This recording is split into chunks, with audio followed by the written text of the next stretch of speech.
A little bit about yourself and what happened to Karen. Well, Karen was my longtime girlfriend. We knew each other for over 15 years, and for the last 4.5, 5 years before this happened, we were inseparable, and she was just the most incredible woman I've ever met. And it's still hard to believe. Sometimes it's just hard for me to believe that she's gone or that it happened. But I think the toughest part has been having to go through this process of waiting to see if someone's going to be tried as an adult or not. To me, it's an adult crime. It should be punished as an adult. And, I think it's time to take another look at the laws as they are now. Yeah. Can you tell me a little bit about Karen? She had her own business. Tell me what she was like. Well, she had worked for a couple companies here. She had worked for Weiland and another coffee company, and I think she just knew that she could do it better.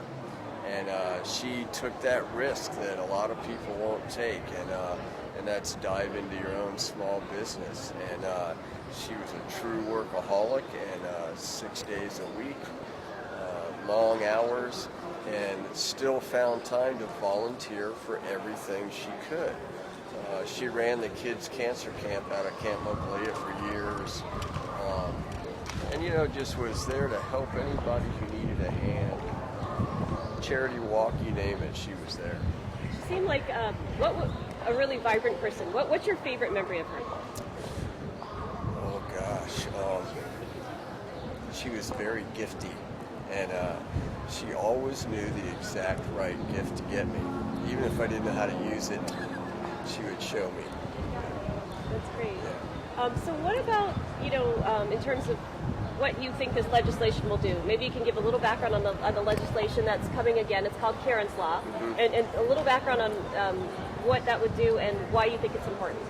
Well, I think it's important because no family should have to go through the anguish that Karen's family and loved ones went through of constant delays and postponements in the family court.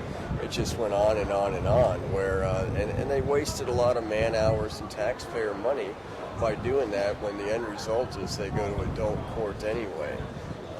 I think to speed up that process for all aspects, the family first and the community, so that the community is a lot safer. And if there's any legacy for Karen, it would be that if one person is saved by someone a violent criminal being off the street, she would be all for it.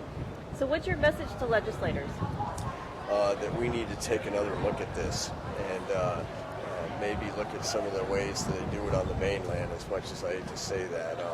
I think we're behind in juvenile law here, and kids are different now, and when you commit a violent crime, you should go to the right court system. And so Karen's Law would basically make it so that if you're convicted of first degree, or that if you committed a crime that's first degree murder, second degree murder, that you would be tried as an adult, no matter of your age, right? Correct. Okay. So do you have any final thoughts that you want to share, or what do you want to say to the public in terms of getting support? Well, I think it's time to keep the community safe, and I think victims and law-abiding citizens should be protected, and this is one way to do that.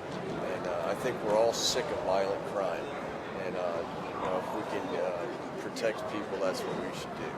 And what would you like to see people in the public specifically do? What? Write to the legislators? Yeah, they need to write their district representatives, the senators and Congress people, and support it. One of the news stations did a poll on this, and almost 80% of the public is in favor of violent juveniles being tried as adults. So it's time for the public to speak up, right? That's right. They should put it on the ballot. Let the public speak. All right. Thank you so much. Right, Good luck with Karen's Law. Thanks.